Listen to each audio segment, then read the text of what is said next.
पंजाब केसरी में आप सबका स्वागत है। ऐसे लोग सावधान हो जाएं जो यूट्यूब, फेसबुक या इंस्टाग्राम के माध्यम से अपनी, जिसको कहा जाए, एक हल्के लेवल की पब्लिसिटी में लगे हुए हैं।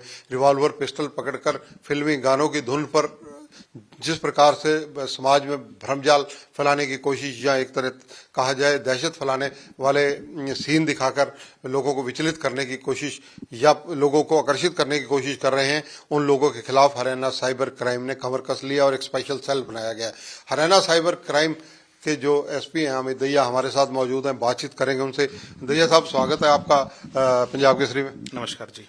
ये आपने कौन सा सेल बनाया है? इस सेल की वर्किंग क्या रहेगी? सर, ये हमने एक सोशल मीडिया पेट्रोलिंग टीम बनाया है जिसका काम ये है कि जहां जहां पर हमें सोशल मीडिया प्लेटफॉर्म जैसे कि ट्विटर, इंस्टाग्राम, व्हाट्सएप या आपका यूट्यूब, यहाँ पर जो लोग एक असभ्य भाषा का इस्तेमाल करके बदमाशबाजी टाइप की चीजें करते हैं या गन कल्चर को बढ़ावा देते हैं, वो चाहे हरियाणवी कलाकार हों, चाहे वो इंडिविजुअल आदमी हो, कोई भी हो जो वेपन का इस्तेमाल कर कर एक दिखाना चाहता है कि मैं औरों से बड़ा हूं या मैं इस बात की हुड़दंगबाजी कर दूंगा और मुझे कोई पकड़ नहीं पाएगा, इस प्रकार की हमने सोशल मीडिया पेट्रोलिंग टीम बनाई है जो इनके ऊपर कड़ी नजर रखेगी। पहली बार हम लोग इनको नोटिस भेजेंगे कि आपके द्वारा दिखाया गया जो आपका नाटकीय कार्यक्रम है या जो आपका पिक्चराइजेशन है या जो आपके शब्दावली हैं वो गैर कानूनी है या वो लीगल नहीं बनते हैं, और उसके बाद अगर वो उस पोस्ट को नहीं हटाते हैं तो हम उनके खिलाफ कानूनी कार्रवाई करेंगे, प्लस उनके अगर अकाउंट सोशल मीडिया पर जितने भी हैं उनको ब्लॉक कर देंगे। ऐसे जो सीन दिखाए जाते हैं उनसे कहीं ना कहीं जो बच्चे हैं, टीनेजर हैं, वो काफी आकर्षित होते हैं। तो ये अभी तक जो कार्रवाई आपकी बड़ी है, कितने लोगों को नोटिस दिए गए होंगे जो आपकी जानकारी में, और कब तक इस मामले में आगे कदम और सख्त उठाए जा सकते हैं?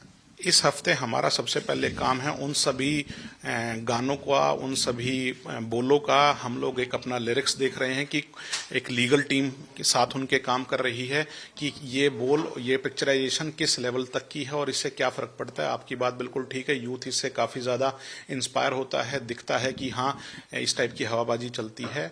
अगले हफ्ते से हम लोग सभी को एक एक करके नोटिस भेजेंगे, उनको बुलाएंगे यहाँ पर्सनल अपीयरेंस के लिए कि आप बताइए कि आपके इस गाने के अंदर ये इस प्रकार की शब्दावली किस लिए डाली गई, इस टाइप का गन कल्चर किस लिए आया, और आपसे उनको निवेदन किया जाएगा कि पहली बार कि आप इसको हटा लीजिए, बेटर रहेगा। वो अगर वो नहीं हटाते तो उनके खिलाफ कानूनी कार्रवाई और उनके YouTube channel, social media, Instagram जो भी है वो हम लोग सब ब्लॉक कर देंगे। अब तो जितनी फोन सेवा देने वाली कंपनी है वहां पर जब किसी को फोन मिलाएं तो 1930 की गूंज सुनाई देती है। जी, ये हम लोगों ने रिक्वेस्ट किया था भारत सरकार को और सभी टेलीकॉम सर्विस कंपनियों को कि साइबर क्राइम काफी ज्यादा बढ़ रहा है, तो इसके लिए एकमात्र जो उपाय है वो जागरूकता है। तो उन्होंने जागरूकता कंपनीज ने मानते हुए अपनी एक 5-10 सेकंड की कॉलर ट्यून हरियाणा पुलिस के आग्रह करने पर लगाई है। मेरा आपके माध्यम से सभी से रिक्वेस्ट ये है कि यदि आपके साथ किसी भी प्रकार का कोई भी साइबर क्राइम हो जाता है तो आप पहले ही कुछ ही टाइम में सबसे पहले अपने एविडेंस के इकट्ठे करके हमारे पास 1930 पर कॉल कीजिए। हम आपकी कंप्लेंट जब की रजिस्टर कर देंगे और सारे बैंक्स जो कि हमारे ही ऑफिस में बैठे हुए हैं और उनका लिंक्स हमारे साथ है, हम आपका पैसा ब्लॉक करवा देंगे, फ्रॉडस्टर्स तक नहीं पहुंच पाएगा। अगर जिक्र किया जाए 2023 और 24, हरियाणा साइबर क्राइम ने एक नए मुकाम हासिल किए हैं, देश में पहला अवार्ड हासिल किया, 23वें स्थान पर थी। कितने लोग पकड़े गए, कितना पैसा 2024 और 23 में रिकवर किया गया, तुलनात्मक भी बताइए। 2023 के अंदर हम लोगों ने करीब 76 करोड़ रुपया रोका था जो साइबर क्राइम के अंदर हुआ था, और फिर एडीजीपी ममता सिंह मैम और माननीय डीजीपी हरियाणा शत्रुजीत कपूर साहब के डायरेक्शंस के बाद हम लोग 2024 के अंदर 268 करोड़ रुपया रोक चुके हैं और करीब 5500 के आसपास साइबर क्रिमिनल्स को हम लोग अरेस्ट कर चुके हैं, जिसमें 70% क्रिमिनल्स जो हैं वो हरियाणा के नहीं हैं, वो बाहर के हैं, झारखंड से हैं, उड़ीसा से हैं, वेस्ट बंगाल से, महाराष्ट्र से हैं। बाहर के क्रिमिनल्स हरियाणा के बजाय ज्यादा हैं। अगर मान लो 15 क्रिमिनल आजकल आप पर डे पकड़ रहे हैं, जो एवरेज आ रही है, 10-11 आउट ऑफ स्टेट हैं, 3-4 यहाँ के हैं, वो तो आपका अपना नेटवर्किंग, हम उसमें नहीं जाएंगे। लेकिन क्योंकि ये लोग तो सिम बदलने और नंबर बदलने में एक्सपर्ट होते हैं, तो मतलब यानी कि आप उनको पकड़ने के लिए उनसे ज्यादा स्ट्रांग नेटवर्क आपके पास है। देखिए, पुलिस की अपनी कार्यशैली होती है। साइबर क्राइम इस मामले में बहुत टेक्निकल है, बहुत एक्सपर्ट है। ये सिर्फ नंबर से नहीं होता है, उसके बहुत सारे और अलग अलग एंगल्स हैं जहां से पुलिस किसी भी क्रिमिनल्स को पकड़ती है। वो आपके माध्यम से यदि मैं बताऊंगा तो शायद उन तक भी बातें पहुंच जाएंगी, तो उस पर तो जवाब ठीक नहीं रहेगा। हाँ, लेकिन ये है कि बच नहीं पाएंगे। जिस प्रकार से अगर देखा जाए टेलीग्राम, व्हाट्सएप, सोशल मीडिया यानी ऐप्स के माध्यम से जो पैसा बढ़ाने के लिए लोगों को आकर्षित किया जा रहा है, वो कितना बड़ा षड्यंत्र है, उसमें आपकी नजर कहाँ तक है? देखिए, मैंने इसके अंदर एक डाटा एनालिसिस किया है। जो लोग सबसे ज्यादा पढ़े लिखे हैं वो अपना इन्वेस्टमेंट सबसे ज्यादा करते हैं। सोशल मीडिया पर एड्स दिखती हैं कि स्टॉक मार्केट में पैसा लगाइए या इन्वेस्टमेंट में लगाइए, आपका पैसा रातों रात डबल हो जाएगा या 4 गुना हो जाएगा। लोग उस बहकावे में आ जाते हैं और पढ़े लिखे लोग इसमें सबसे ज्यादा हैं। तो हमारा आग्रह उनसे यह है कि वो कोई भी वेरिफिकेशन नहीं करते हैं किसी भी चीज में इन्वेस्टमेंट करते वक्त, और 2 महीने 3 महीने तक लगातार अपना लाखों करोड़ों रुपया लगाते रहते हैं।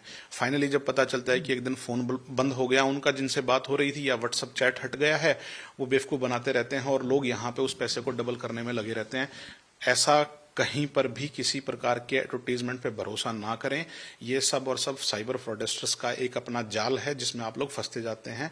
तो मेरी अपील सभी हरियाणा वासियों से है, किसी भी प्रकार के इस ऑनलाइन फ्रॉडस्टर्स के बहकावे में ना आए और अपना पैसा इन्वेस्ट ना करें।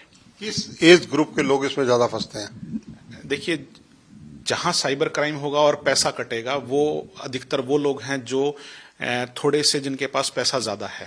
वो कंपैरेटिवली ये हो सकता है जो 60 साल से प्लस के ज्यादा हैं। मेरे पास जितनी कंप्लेंट्स हैं उसमें ज्यादातर लोग वो हैं जो रिटायर्ड हैं, रिटायर्ड ऑफिशियल्स, रिटायर्ड फौजी हो सकता है, रिटायर्ड आर्मी के ऑफिसर्स हो सकते हैं, या आपके एडमिनिस्ट्रेटिव ऑफिसर्स हो सकते हैं, क्योंकि उनके पास पैसा है। जो पैसा वो इन्वेस्टमेंट पे उनके बैंक्स में पड़ा हुआ है, वो उसको इन्वेस्ट करने की कोशिश करते हैं कि मैं ऑनलाइन कर लेता हूं इन्वेस्टमेंट। और वो लोग लुभावने आपको ऐसे ऐसे एजेंडास देते हैं कि आदमी इन्वेस्ट रोक ही नहीं पाता है अपने आप को कि नहीं, मैं एक बार और इन्वेस्ट कर देता हूं, और अपना एक नकली सा चैट बॉट और एक नकली सा अपना डैशबोर्ड दिखाते हैं कि आपका शेयर मार्केट में इतना पैसा बढ़ जाएगा, आप इतने लगाओगे तो 4 दिन में डबल हो जाएगा। ये बहुत सारे लुभावने वादे वो देते हैं। तो जो पैसे की ज्यादा इन्वेस्टमेंट है वो अधिकतर उन लोगों के साथ ज्यादा है जो ज्यादा पढ़े लिखे हैं और जिनके पास पैसा है। लेकिन डिजिटल अरेस्ट का जो दूसरा इशू है, वहां पर वो लोग उनको डराने की कोशिश करते हैं जहां पर उनको लगता है कि ये बंदा फंस जाएगा। अदरवाइज मैंने बहुत सारे, हम लोगों ने वीडियोस भी सर्कुलेट किए हैं कि डिजिटल अरेस्ट नाम करके कोई चीज कानून के शब्दावली में है ही नहीं। कोई भी अधिकारी यदि आपको, चाहे वो कस्टम्स का हो, चाहे वो पुलिस का हो, चाहे वो ईडी, किसी का भी बन के वो आपको फोन करता है, कहीं पर भी मापदंड नहीं है कानूनी हमारे। मुझे आपकी बातों से एक याद आया कि 8 महीने पहले लगभग मैंने आपको पहले भी इंटरव्यू किया था, आपने पंजाब केसरी में एक्सक्लूसिवली ये शब्द कहे थे कि डिजिटल अरेस्ट नाम से लोग बचें, क्योंकि डिजिटल अरेस्ट है ही नहीं। लोगों को अवेयर करने में आप लोग तो कोई कसर नहीं छोड़ते, लेकिन लोग पढ़ लिख कर भी अवेयर नहीं होते कई बार। देखिए, मैं तो बार बार अपील ही कर सकते हैं लोगों से, डिजिटल अरेस्ट नाम करके कोई भी शब्दावली किसी भी कानून में नहीं है, नंबर 1। नंबर दूसरा, किसी भी अधिकारी के पास, चाहे पुलिस का हो, कस्टम्स का हो, आरबीआई, किसी का भी अधिकारी हो, वो ईडी का, किसी के पास ये अथॉरिटी नहीं है कि मैं ऑनलाइन किसी के बयान रिकॉर्ड करूं या ऑनलाइन उसको अरेस्ट करूं या मैं ऑनलाइन उससे एविडेंस लूं। ऐसा कहीं क्लॉज नहीं है। पूरी हमारी बीएनएस में कोई क्लॉज नहीं है डिजिटल अरेस्ट का। तो मेरी सभी से रिक्वेस्ट है कि जैसे ही कोई आदमी आपको ये कहे कि, या कोई ऑफिसर बन के आपको ये कहे कि मैं आपके बयान लिखना चाहता हूं, आपके एविडेंस लेना चाहता हूं, आपका रिकॉर्ड लेना चाहता हूं, ये सब जालसाजी है। आप ऐसी चीजों के एविडेंसेस इकट्ठे आप कर लीजिए, उसका स्क्रीनशॉट ले लीजिए। अगर वो कर भी रहा है, अटेम्प्ट कर रहा है, तो आप उसका वीडियो बना लीजिए। खुद स्क्रीन रिकॉर्डिंग्स आती हैं आजकल बहुत ज्यादा। और हम लोग को बताइए, किसी भी प्रकार से किसी को पैसा देने की जरूरत नहीं है ऑनलाइन में। अगर 1930 का जिक्र करें तो हरियाणा में तो ये इसके रिजल्ट बहुत बढ़िया हैं। अगर इसी से संबंधित एक बात और पूछनी चाहूँ कि इंटरनेशनल लेवल पर अभी तक कोई अपराधी, कोई दोषी आपकी गिरफ्त में आए हों जो यहाँ से ऐसे अपराध कर संबंधित रहे हों या भागे हों? देखिए, एक साइबर स्लेवरी है जो लाओस, कंबोडिया और वियतनाम में आते हैं। हमने बहुत सारे ऐसे आईपीज निकाले हैं जो इन 3 कंट्रीज के अंदर सबसे ज्यादा साइबर क्राइम कर रहे हैं।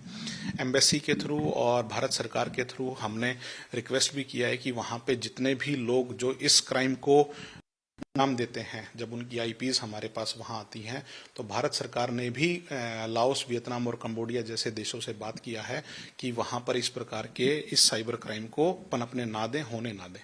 धन्यवाद। तो आपको एक चीज और बता दूं, Amit Dahiya SP cyber crime 24 घंटे 365 दिन ऑफिस कार्यालय यहीं से ऑपरेट करते हैं।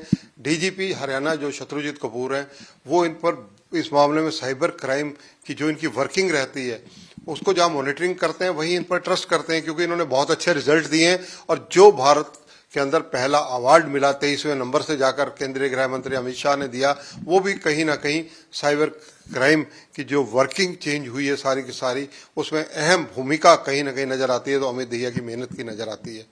कैमरामैन संजय सिंह के साथ चंद्रशेखर धरनी, पंजाब केसरी टीवी, चंडीगढ़। हमसे जुड़े रहने के लिए हमारे YouTube चैनल को सब्सक्राइब करें और नई वीडियो की नोटिफिकेशन के लिए बेल आइकॉन को दबाएं। अगर आप ये वीडियो Facebook पर देख रहे हैं तो लाइक जरूर करें और ज्यादा से ज्यादा शेयर करें। धन्यवाद।